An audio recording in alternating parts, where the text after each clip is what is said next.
Welcome to Season 2 of the Erotic Realm podcast. I'm Em, a sexologist, erotic psychology researcher, and nerd obsessed with psychosexuality.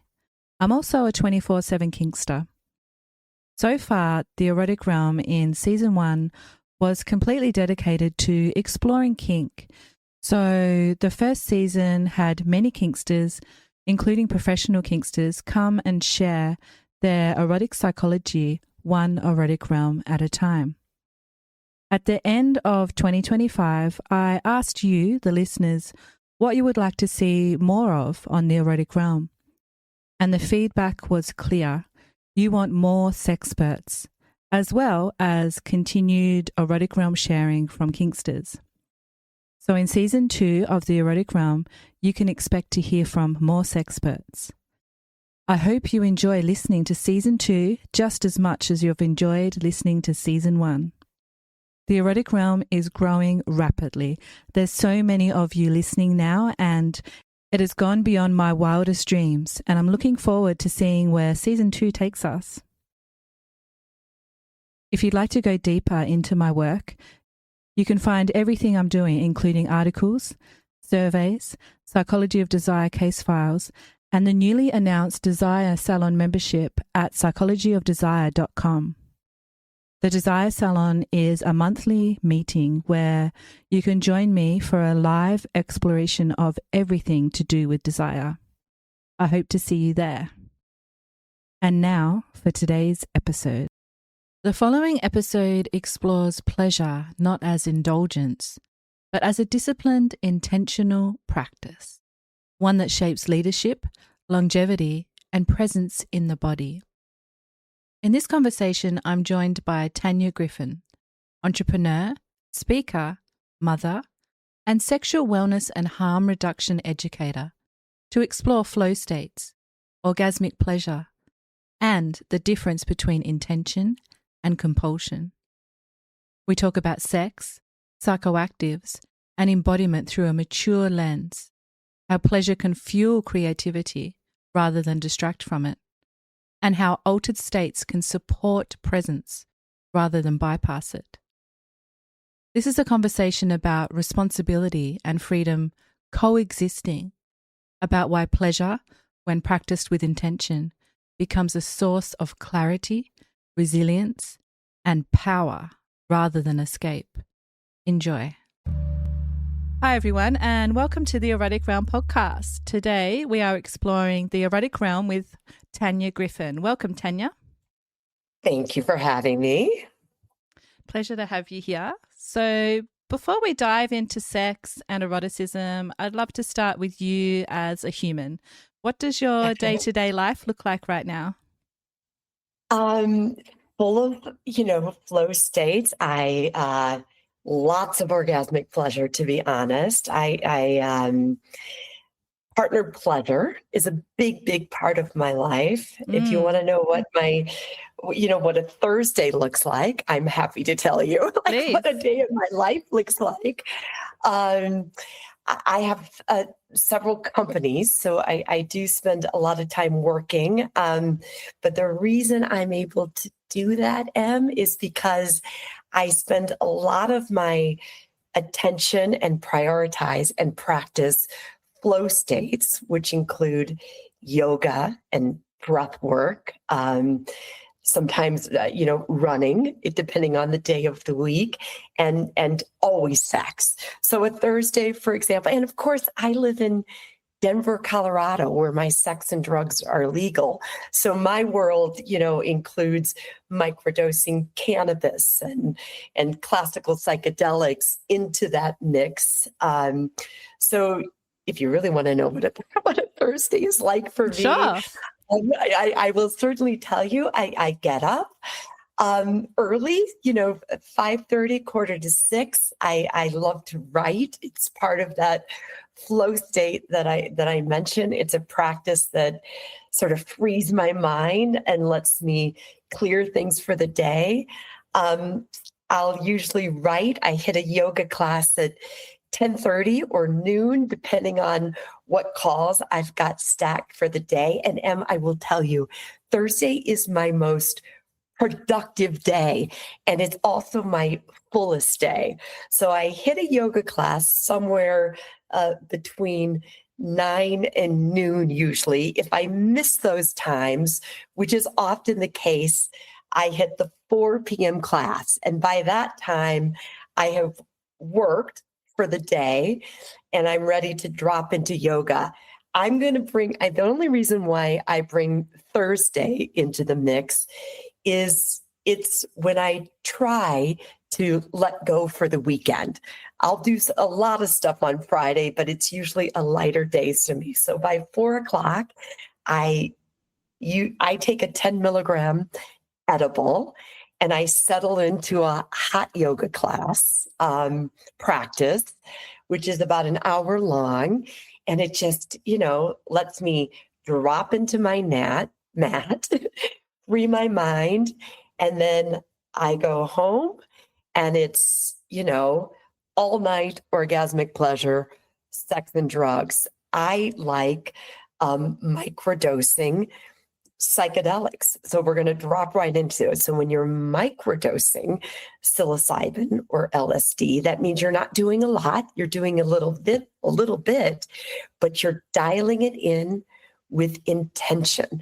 So because I've practiced this for years, I would say going on 8 years, daily sex and drugs in that context, I know how to get right to that sweet spot.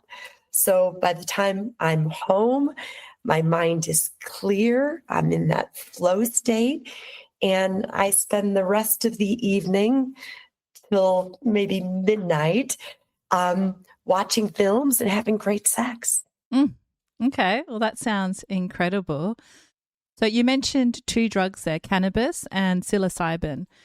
Can you walk us through how they impact your sexuality and how they help you get to that sweet spot and what you've learnt about accessing that through them?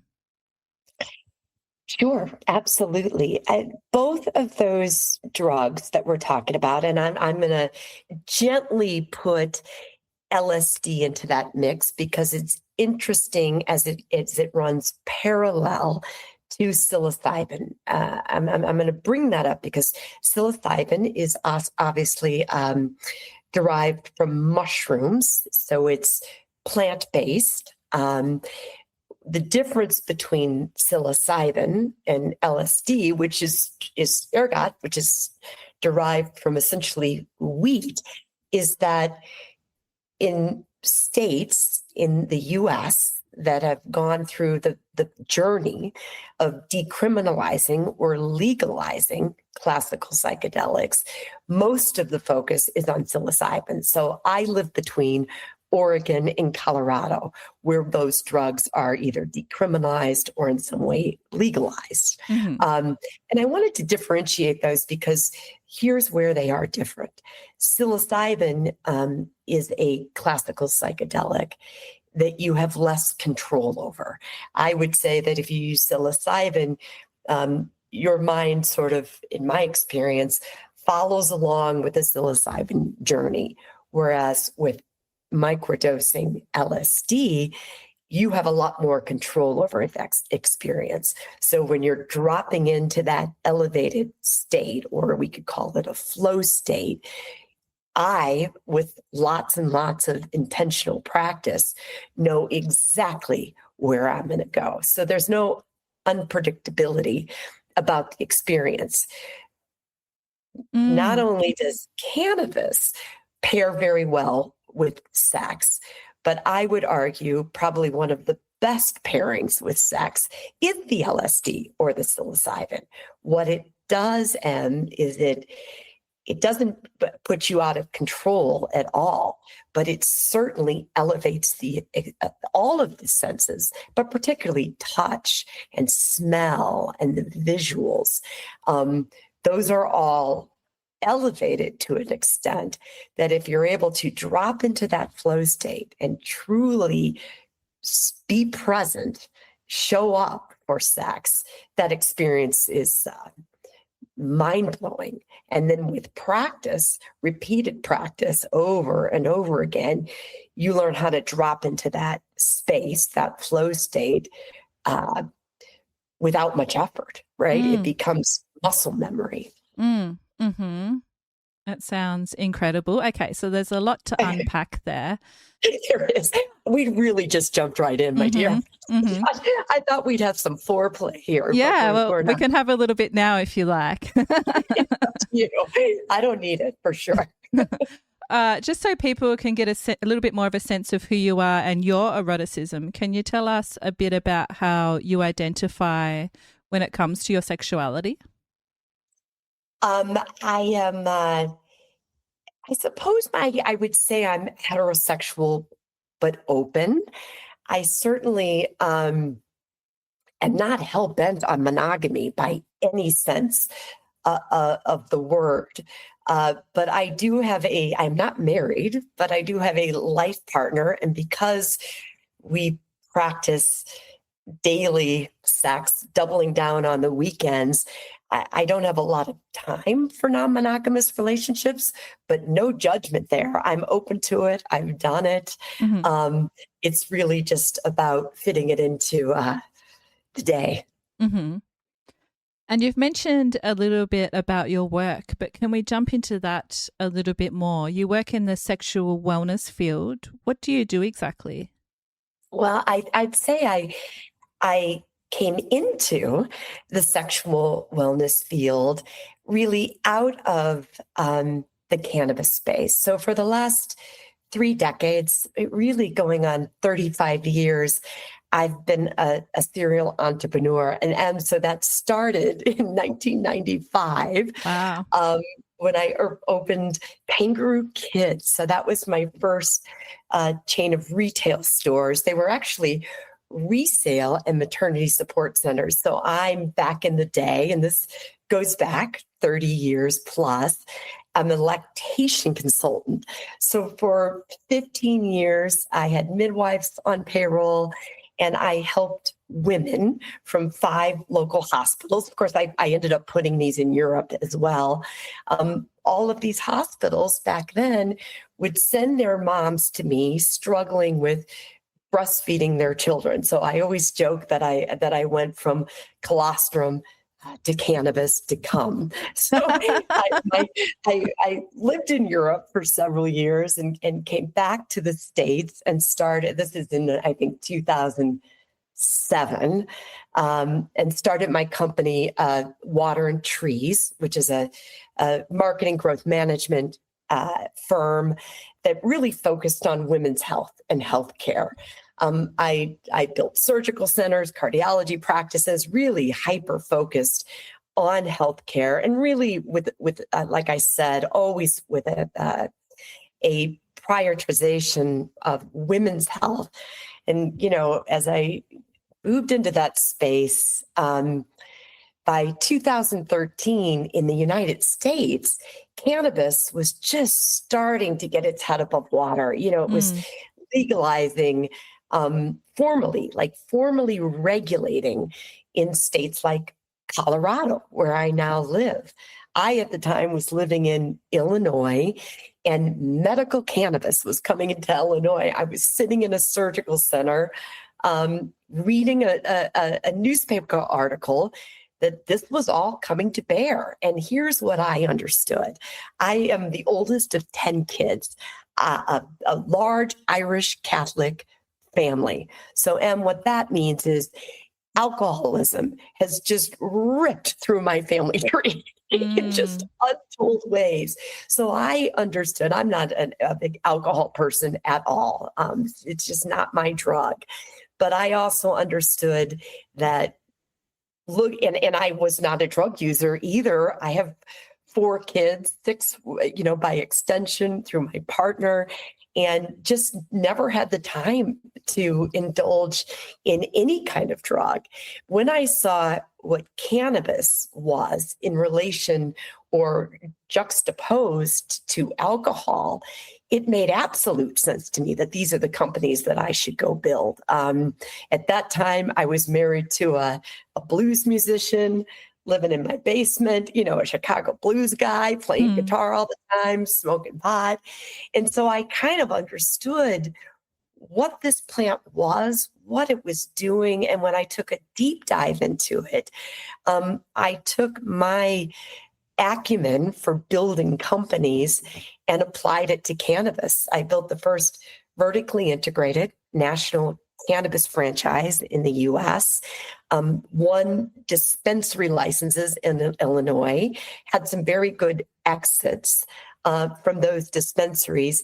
And listen, because I have no shame around sex and drugs, and that's a pulpit that I may just die on, bridging and straddling that intersection between sexual wellness and cannabis came very naturally to me. So at that exit, when I sold some of my Illinois dispensaries, starting my company, Oh Yes, which is a static sex lifestyle brand that really does straddle cannabis and sexual wellness, was a no-brainer. Of course,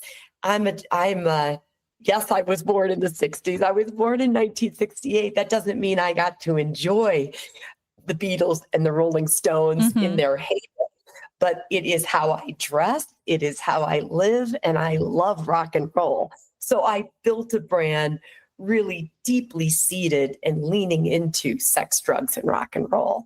And so that's my introduction to sex, but it's mostly because, listen, I'm a big, big fan of sex. What it does to your body, the endorphins, the dopamine, the serotonin that it releases, when you're able to dial that in and prioritize that daily, it has made my life just absolutely great. And I want everyone to experience that. So that's why I built Oh Yes. That's what got me into it. Was there a particular moment where you realized you had to build it? Were you talking to someone about the intersection of sex and drugs? Probably crazy. No, like I said, I am good at building companies, and I love that. And that's what I've done all of my life. And because I'd spent a decade building cannabis companies, and there was just this gaping hole. We all know, if you look back to the 30s and reefer madness and lock up your white women, they're going to become sexual freaks. Well, I thought that was a good thing. So for me, the fact that there was no brand who had really taken hold and first to market that could really stand on its own 2 feet, that straddled sex and drugs, I understood that that's what I wanted to do. Now, there are other companies that have done it. The cannabis industry in the U.S. is a challenging one. That plane has crashed in the first bubble, but because I'm self-funded and because I am, have built mom and pop companies all of my life, I was able to pivot, hold things close and ride the wave where a lot of these other companies would take, $5, $10, $12 million from venture capitalists. I was able to ride the wave, and I'm still standing, selling in dispensaries, selling direct to consumer. So I think I lost the original question, but this is what I will land on. What brought me to sharing my love for sex with others, and by extension, helping teach with intention how to use these drugs that are now replacing alcohol. Look what is going on. Gen Z globally is ditching alcohol. I mean, just recently the stocks dropped 840 billion with a B around alcohol. So our young people are choosing to ditch alcohol, ditch nightclubs, ditch bars for psychoactive substances and social wellness events, whether that's yoga, dancing. That is what they're doing. And the rest of the world is following. So what I am doing right now is, yes, 45 years ago, I built a sex brand, but my real journey and really where my intentions are right now is building an ecosystem. So yes, I have sex lubes, FDA clear products. I have all of those things. But what I see is the future is building an ecosystem that not only, yes, gives you a lube, but my Oh Yes Sex quiz, the yoga events that we do, the community building that we do, and the project I'm really working on right now very intensely is We Flow Yo. So what that is, it's a web-based app that allows individuals, and always I have this love for women, but it's when all horny humans, all individuals, lets you track with intention the dosing of not only your dosing, application, and contraindications, not only of your prescription drugs, but your supplements and your recreational drugs. The reason why that is so important is there is readily available access of psychoactive substances, at least here in the US. You have no problem getting cannabis, LSD, MDMA, psilocybin. Those are readily available, whether you're a young teenager going up to any age, those drugs are available. What we have failed to do, because we shame these things. We not only shame sex, as you know, but we absolutely shame drugs going back 100 years. We must stop doing that. It is dangerous to our children. It's dangerous to all of us. What we need to be doing is educating and helping people, if they're choosing to use these drugs, use them responsibly. That doesn't mean you need big doses. It's often a small microdose. But until we help people dial them in with intention and understand the contraindications, for example, what drugs do not go well together. But that's very important to me. And I'm going to wrap with this. To that end, a decade ago, my nonprofit organization that I started is called Save My Life. So because I am very outspoken and on educating and de-shaming and demystifying not only sex, but drugs, my nonprofit Save My Life, I give out free Narcan, which is basically naloxone nasal spray. That's the nasal spray that brings you back from an overdose, let's say a fentanyl overdose. The problem is most people who die of a fentanyl overdose think they're taking a Xanax, may think they're taking, MDMA at a concert, and it's laced with fentanyl. That's irresponsible as a global community that we're not protecting people from that risk because of shame. So that's kind of what I'm about. That's the ecosystem that I'm building. And it's certainly straddles sex and drugs. And I'm very outspoken about it. That all sounds incredible. Can you just repeat the name of the app again? Was it We Flow Yo? Yeah, no, it's not out yet.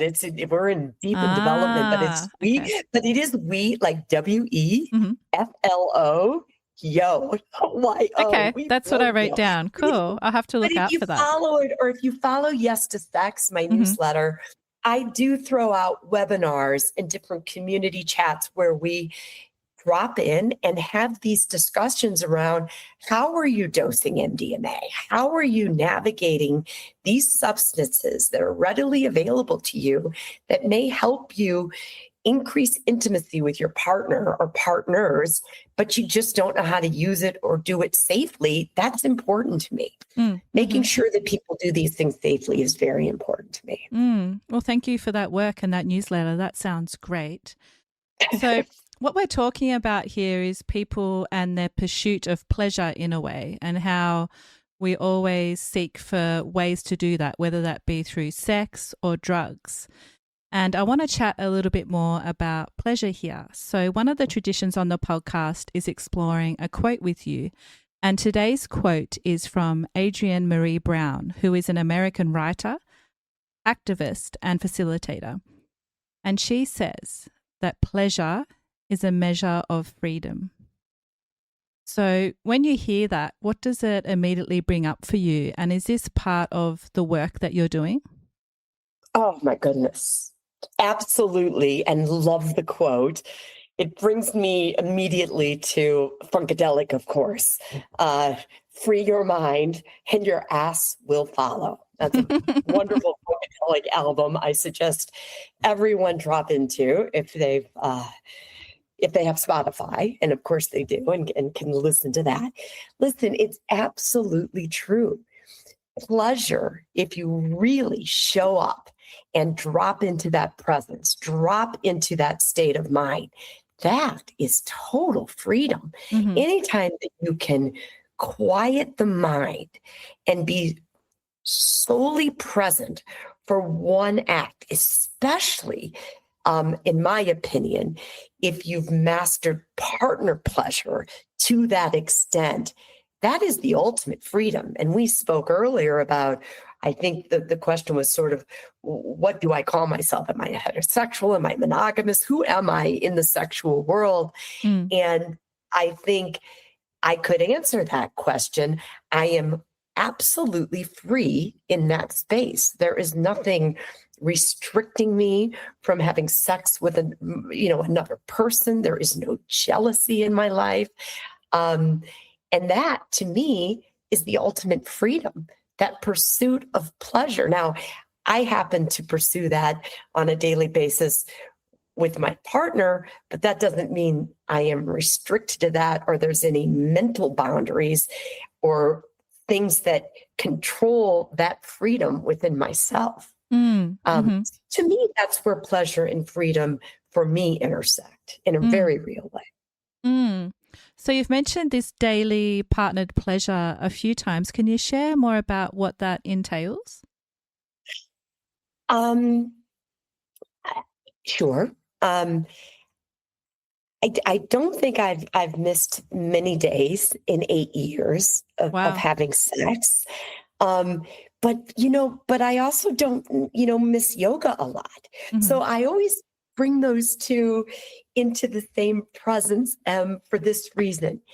If having sex and that orgasmic pleasure is just part of your eating, sleeping, drinking routine, there's less of a hurdle to get there. It's just something I look forward to every single day. Like I know that my body gets to explode with that orgasmic pleasure every day. So it isn't a scheduling hurdle anymore. It's none of those things. It's something I know I'm going to drop into, just as other people may drop into TikTok, drop into Instagram, or always watch a particular show every night.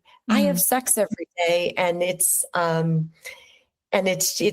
of non-negotiable at this point.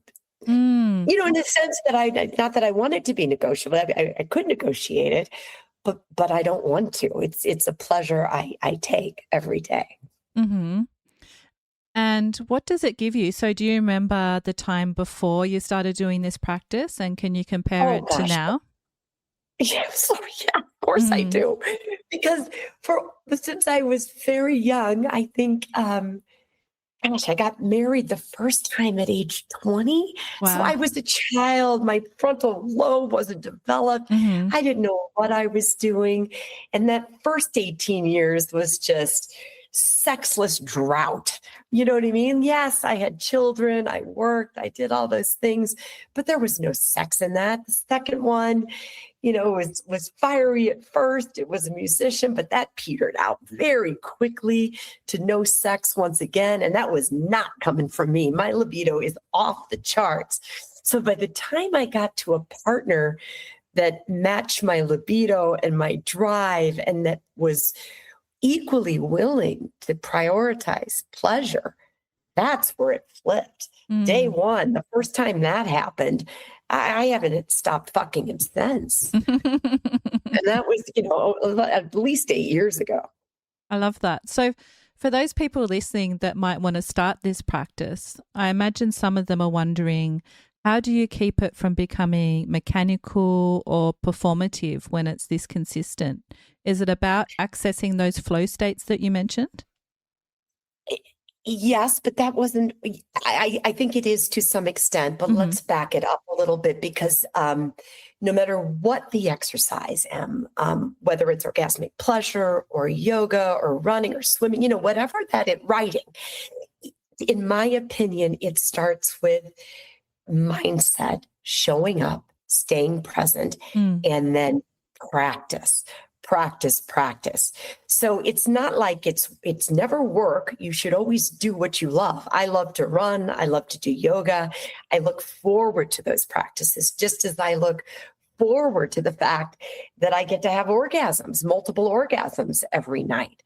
So if you've got to separate the idea that it's a chore, and instead replace that with the idea that it's a pleasure, that, just as you look forward to the luxury of getting on your mat and doing yoga, if that's what you love, I look forward to the idea that I get to drop into orgasmic pleasure every day. So I do think that some of it has to be mindset. Now, you brought up flow states. At the onset of this journey of daily sex, at the beginning of any, lustful, sexual extravaganza, you have sex every day just because you can't believe your luck, right? You're just like, you are in it to win it. And then for a lot of people, that peters out. You go through a dry period. It's no longer as exciting. That didn't taper off for me. We just kept upping our game. We introduced, drugs to the picture. We introduced, maybe a little edible, maybe smoking a joint on the weekends. I don't do some of this stuff during the week, but on the weekends, I played with intentionally using drugs to prolong those experiences, elevate those experiences. And again, on school nights, you don't get to do that. So you're just raw dogging sex, but that's awesome. Once you've gone to that place, once you've had that experience using maybe a psychedelic or stacking it with cannabis, getting back to that place, back to that flow state has a lot of muscle memory to it. So you don't need drugs to do that. You just, you've gone there, how to drop into that space, and you go there with or without altered states or substances for sure. So you access the similar, if not the same state with Absolutely. or without. Okay, fascinating. But that takes practice, Em. It's so you don't think that you're going to kick that right out of the gates. I mean, I'm years and years into this, and yes, I can drop into those flow states, with on a dime for sure. But that's after years of practice. But the practice in and of itself is the journey and is the fun. Right? Yep. Don't think that the journey there isn't as magical as this state that I'm explaining to you, where you're just, hitting these moments of orgasmic pleasure induced by, whatever psychedelic or whatever cannabis that you're using. Yes, those are fun to play with and they elevate the experience, but you always have that core experience to fall back on. I love that. It sounds amazing. So we're talking a lot about flow states, not just in work, but in pleasure. And I wanted to bring in a piece of research here because what you're describing isn't fringe. Flow states have been studied, but rarely applied to sexuality. So psychologist Csikszentmihalyi, who coined the concept of flow, described it as a state of deep absorption where action and awareness merge, self-consciousness drops away, and the experience becomes intrinsically rewarding.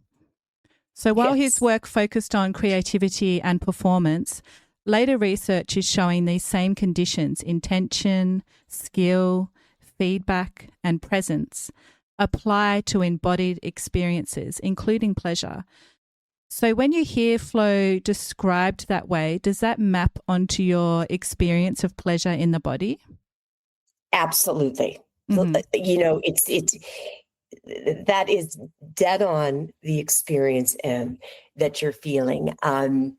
And it is that quieting. We women in particular, one of the biggest challenges, I think, when I speak to groups and listen, that women have to reach orgasm, and especially multiple orgasms, is fighting back the noise, the clutter in your mind. It's just overwhelming, and it makes it very difficult to stay present and do what you just read. All of those things is the essence of flow state and what it means to be. And I would argue that the peak posture, if I'm using a yoga analogy, the peak posture in flow is indeed partner orgasmic pleasure. And that is what I write about, because when you get to that place, you have done the most important thing, which is be fully present. And with that means that noise is quieted, that elevation of touch and smell and sound and the visuals, when you're dropping in deeply connected to another person, is the ultimate flow state. So all of those adjectives that you use, skill, presence, deep intention, that are analogous with flow, is deeply analogous with showing up for orgasmic pleasure. Sounds delicious. Yes. I love that word, delicious, by the way. It's such a great word, isn't it? So for those listening, what distinguishes a genuine flow state from something like dopamine chasing or dissociation or numbing, especially in sexual contexts? Wow, that's a really good question. A true flow state is really, I don't want to get into the default mode and some of the science around it, but a deep flow state where you're deeply present is the absolute opposite to disassociating. And I can even pull drugs in to make this analogy if it's helpful. So for example, with those classical psychedelics that we're talking about, whether it's MDMA or psilocybin or LSD, your mind stops and is deeply present. It's deeply elevated in that moment. That's indicative of it. A drug like ketamine, for example, which contrary to the classical psychedelics is more of a dissociate. So what happens with ketamine, with going into a K-hole, is you're seeing things outside of yourself. So if you can make that jump into sex with a true flow state, you are deeply inside the moment. You are feeling those orgasms. You are seeing those visuals. You are deeply connected to your partner. Whereas if you are using a disassociative, or, you're still very much in your consciousness. So what's happening there is you are looking inside. So you're not coming inside of it into the moment. You're coming upon the moment. To me, I think that might be a good way to explain the difference. The two are not, they're in two very different buckets, those two things. So it sounds like presence is the main difference between the two. Wow. I mean, isn't it always being present, showing up? And like in anything you do, if you master the art of staying focused and in that moment, the creativity that you boost, the orgasms that you can have are always accelerated because you're giving all of your attention to that space. Of course, that's the answer, I think. And what about shame? How does shame interfere with people's... Yeah, how does this interfere with people's ability to use substances or pleasure responsibly? You've said that shame around sex and drugs is dangerous. What harm do you most often see when shame replaces education? I think if there's one fight that I will always have, it's stop the shaming. It is dangerous. It is crippling. Here's where it's dangerous when it comes to drugs and sex is people push these limits and taboos. And when we shame, entire things like drug use or sexual orientation were not hating. So with that shame comes mystery and fear mongering and misinformation. That is incredibly dangerous. It means that we're taking individuals, humans, and we're shielding them from the knowledge they need to grow. That's shameful in and of itself. So I think anytime that we are placing our judgment and trying to tell other people how to live. Now, let me step back from this conversation and say, I think pushing back on shame is always healthy until you get in the way of someone else's freedom. That is when it stops being healthy. So I don't think, obviously, pedophilia, all of these things that are hurting another person do not get to be in the stop shaming bucket. That they're unconscionable. All of us need to stand up against that. But most of the things in the buckets around sexual wellness and drug use, your egg on a frying pan, all the fear mongering we've done with prohibition for 100 years has not only been shameful, but dangerous. We've incarcerated full communities. We have ripped up families. We have killed people. None of that has worked. We know now that it didn't work, and we continue to do it. That is the fight against shame that I'm never going to give up on. But that doesn't cross hurting another person. So as soon as my behavior gets in the way of your personal freedoms, that's when it's no longer acceptable. Right. Yep, it's a worthy fight. So, yeah. I think it is. And I think we all need to be fighting that battle. That's what this podcast is all about as well. Oh, yes. So say there's someone's listening who is feeling shame. They're feeling ashamed or disconnected from their body. What's the first gentle step you recommend towards reclaiming their pleasure in a safe and easy way? Well, I think what you're doing, Em, is a great first step. I mean, just being able, as someone who has been indoctrinated by religion and the powers that be that want to shape and mold their personality into something else, just getting to listen to other people discuss other ways of thinking and perspectives is so healthy. Like that, to me, is the start of growth. From there, you can do retreats. You can dabble if you have access, and they're decriminalized in the way you need them to be. You can maybe dabble in plant-based drug use, or you can read books. There's so much that you can do to expand your horizons once you let go of those mental restrictions that are imprisoning you. So this podcast is a great way to indulge, I think. Well, thank you. So that's some struggles that other people might be going through. I'm interested in talking a little bit more about your eroticism. So I asked you to bring along something today that has influenced your erotic realm, such as a quote, a book, or a movie. I'm curious to hear what you brought along today. Oh my goodness. I missed that, but I got one. That's okay. For you. Cool. Great. Well, that's okay. So I'm going to go with a film, and because I write about films tied to the 1960s, kind of counterculture. So that's where I think I'm going to go with Federico Fellini. He's an Italian director. He's done a lot of movies. But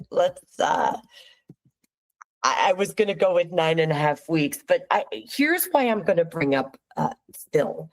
And that connection. And I'm looking something up for you because I should have brought to the table what you want. Oh, good. No worries. But but again, it's film, and here's why Fellini is important to me. It brings together that 1960s culture. It's black and white.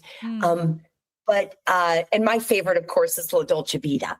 If you want to do one of those films, but it's about presence, Em. It drops you into presence. Every year I do a list of retro films to shag through, and La Dolce Vita, which is a 1960s a film, is always up there in my top, because you can sit there, you can drop in it, you can let it go for days and fuck through it. You know what I mean? So film.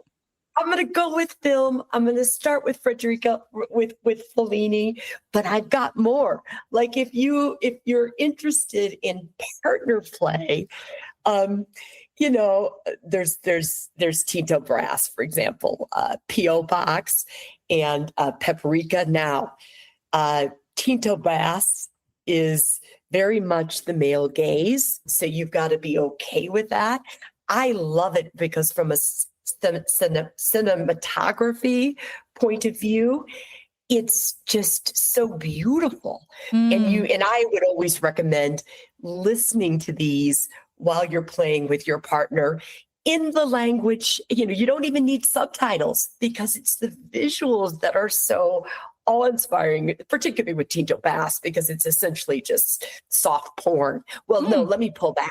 It's not soft. It's pornography, but it's done, you know, in the 70s and the 80s, and it's so beautifully shot. Now I'm on to Tinto Brass. I'm away from Fellini, but I think I lost where I was supposed to. No, a book or a film. I did it. So I'm going to give you two directors, Fellini and Tinto Brass. Both of those, I think your listeners would watch and love. And for Fellini, start with La Dolce Vita. Okay, for Tinto Brass, start with maybe it's equal, if whatever you can find, but I think you can stream easily both Paprika or P.O. Box, and I think you may love them. Oh, I have to check those out. I haven't heard of Tinto Brass, so thank you. Yeah. You're I'll check that out. Okay, and a little bit more about your eroticism. It sounds like you've had incredible experiences in this partnered ritual that you have. When you think about a peak erotic experience from your life, what comes to mind? I don't mean to bring drugs back into it, but I will say, but because it's new, and I think could be interesting to your listeners. Anyone of your listeners who have dabbled with MDMA, it's also called ecstasy or Molly, but MDMA is probably what we should call it. That is a drug that, you know, can keep you going for hours upon hours, let's say 8 to 10 hours of just lots of sex, but it's an intimacy drug, Em. So it breaks down, it floods your brain with serotonin.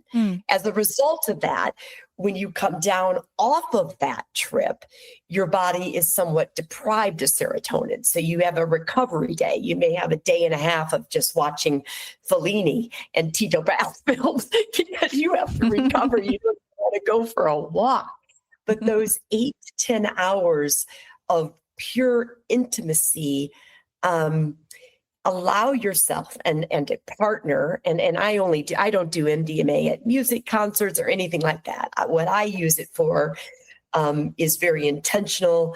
It's several times a year, and it's for deep, intentional presence with sex and intimacy. You know, it usually comes with a lot of talking. For the male partner, it's very hard to come using MDMA. I mean, we've gotten over that hurdle because we're very good at it now, but it can be very hard to come. So it's not about necessarily the orgasm, at least for the male, necessarily. Women can I can orgasm on it, no problem. But it is a little harder than normal. But it's about deep, deep connection and presence. That is what it's about. So I've got great sex moments, but if I want to draw you into something that is different, which is, I think, the question, and elevate it in that sense, it would probably be several different experiences that were around MDMA. Now, I write about this, actually. So if you do go to Yes to Sex, I wrote an article called what was that one called? Shagadelic Escapes or something like that, where I kind of outline the process to do this and what it is like and what to bring with you and how to block your time and drop into that experience. Perfect. But yeah, I would say I would tie it to sex or, just intimacy and MDMA. And of course, with that, when you get very advanced at intentional microdosed drug use in this context that I'm speaking about, you stack those drugs. So you're using MDMA, but you're usually stacking, some sort of microdose of classical psychedelics with a little bit of cannabis. So the real trick, and what I've been working so hard with WeFlowYo, is helping humans understand with their own body chemistry and neural makeup is how to best dose themselves with these. And again, these are not hero doses. This isn't a lot of drugs. This is very intentional use, but how to stack those drugs and to do it carefully with the food that you're eating, with how you're planning your night, how you're staging that environment with the drugs that you're using. And it's often not just one, but what you need to be careful about is what not to mix into that cocktail that you're doing. The other thing that I will tell you is, I think I mentioned I'm on the other side of menopause, for example. At least I think I am. I don't know. I still have the IUD in, and but I take estrogen, and I love it. Like, one of the best drugs that I do. I always say this: there's 5 drugs I will take to my grave, 100%. One is both topical and oral estrogen. That I will never live without. I'm never going to live without my espresso, my cannabis, my classical psychedelics, or my silicone loop. So those things I will not live without. And knowing how to stack and integrate those substances to make for a monumental, beautiful night that probably includes Fellini or some film and lots of sex, for me at least, is really the ultimate in how to stage and make those experiences magical for yourself. And that's independent for each human, right? What makes them the happiest or pleasure, but having some intent with dialing in that experience, whether it's, incorporating the drugs or what music or film or the stage that you set, making your home shagadelic. In my house, there's not a room in the house I haven't fucked in or isn't designed for fucking. And I think if that's what you've prioritized your life around, you should do it. Now, as I say that, I don't think anybody wants to come for dinner anymore, but but that is the case in my world for sure. I love that. So we talked a little bit about your past experiences and these beautiful times that you've had with your partner. What's something that you're looking forward to experiencing in the future? Do you have something on your bucket list that you need to tick off? Is it just exploring more in general? Do you have something on your mind? So I gotta say, I'm very happy in the moment right now. So yes, we want to go to Italy in the very near future and kind of drop out for 2 to 3 weeks and just explore and fuck and just do that. That's more experience driven. I would say every day. I try to live very present. So I'm not looking ahead that much right now. other than it's fun to do those trips, for sure, because they create a new environment. And so I don't think really that's what you were asking, but the most I can say is, probably the next trip is Italy and, fucking my way through Italy, basically. Yeah, no, that's what I was asking for. It sounds great. Oh, was it? Oh, brilliant. Yeah. Is there anything else that we haven't covered that you would like to share with the listeners? Perhaps a particular topic you feel we need to speak more about or that hasn't been mentioned? Gosh, I think we did such a good job, like covering everything. Stop shaming other people. Stop letting that shame just control you and imprison you. It's hard to break out of that, especially when you from birth have been indoctrinated with, religion and different things that have told you that the way you naturally want to feel is not appropriate. So every day, if you can push back on other people getting in your way and shaming you, I think that's a fight that we should all be taking. Everybody is going to have different extremes of that, and people will start at different points, but we can all move forward, right? So I guess, because now I will say this, if anybody wants to play, I built a sex quiz, 4 or 5 years ago that you can go on to OO, like O for orgasm. So OOYes.love and take the sex quiz. And this is what you get to do. So this is awesome when it comes to shame. So you take it's online and you take it and you get to say, oh, yes, oh, no, or oh, maybe so to 100 different sex acts. A little over 100, you get to say if you want to give or receive. And then, for fun, I give you your freak score, but that's not an A+, B+. That's not a real score. That is just rock star, super freak. But here's where it becomes important, in my opinion. It's a quiz that online, all encrypted, you get to discreetly share with your partner. Your partner gets to take it, and we only share what you both say, oh, yes, or oh, maybe so too. So here's where that's fun. So if you do come to the table with shame around multiple partners, let's say a threesome. So if you both say, oh, yes, that you're open to a threesome, you know yourself that that's going to be very difficult to pull off that night, maybe ever. But what will happen is that you've blown open communication. You're talking to each other about whatever it is, anal sex, threesomes, orgies, whatever that is, or even something softer, like I want to be cuddled, I want to spoon, I want to do this position. So part of getting rid of and pulling back on the shame around sex and drugs, by extension, is opening communication. And the most important person, in my opinion, if you have a partner, a significant other that you run through life with, that is your most important person. It's more important than your kids in that context. Everything should take second to the communication with that partner, because everyone around that partnership wins when that communication is solid. So I built a sex quiz that I think your listeners might truly enjoy taking.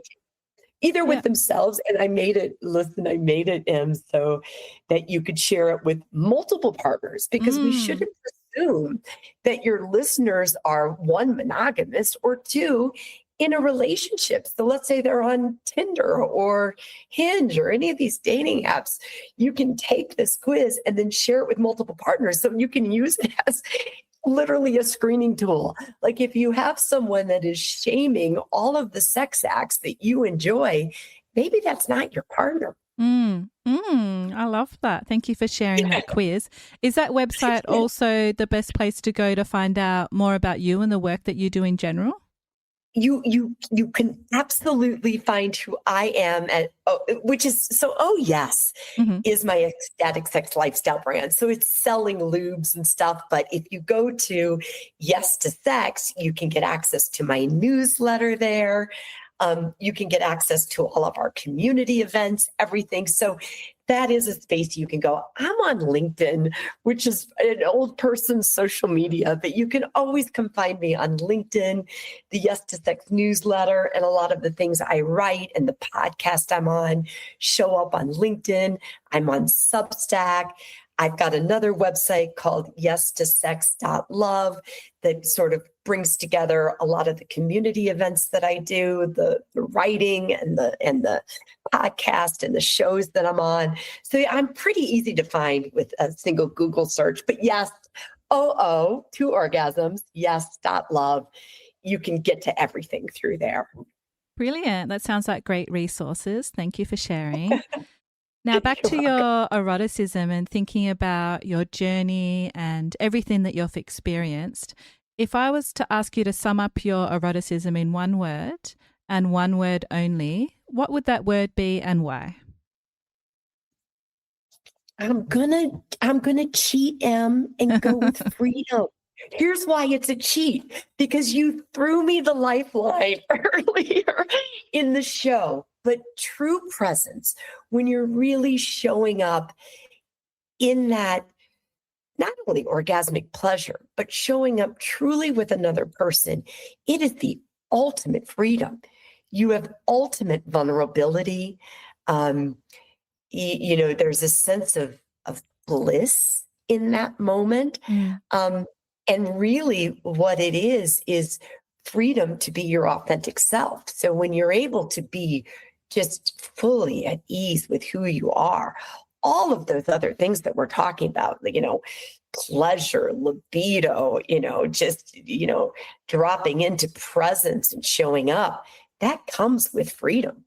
But you gave it to me. You gave me the cheat word. You know that. I think you would have chose it anyway. I might have. Well, Tanya, thank you so much for sharing your erotic realm and for showing how pleasure, intention, and responsibility can coexist, and how flow isn't about escape, but about presence. It's been a pleasure to chat to you. Wow, you too. Thank you. Thank you. I'm Em, and this has been the Erotic Realm podcast. Thank you for listening to the Erotic Realm. If this episode stirred something in you, please take a moment to follow the show, leave a rating, or write a review on wherever you're listening. It helps more people find the show and brings visibility to this deeper conversation about eroticism and self-understanding. I'd also like to invite you to dive deeper into the psychology of desire, including my writing, research, and upcoming courses over at psychologyofdesire.com. And if you want the full experience, join thousands of curious minds on my Substack at psychologyofdesire.substack.com. This is where I release the Psychology of Desire case files, behind-the-scenes thoughts, and intimate reflections every week, plus more. Until next time, stay curious, stay embodied, and keep exploring. Also, as always, stay perverted.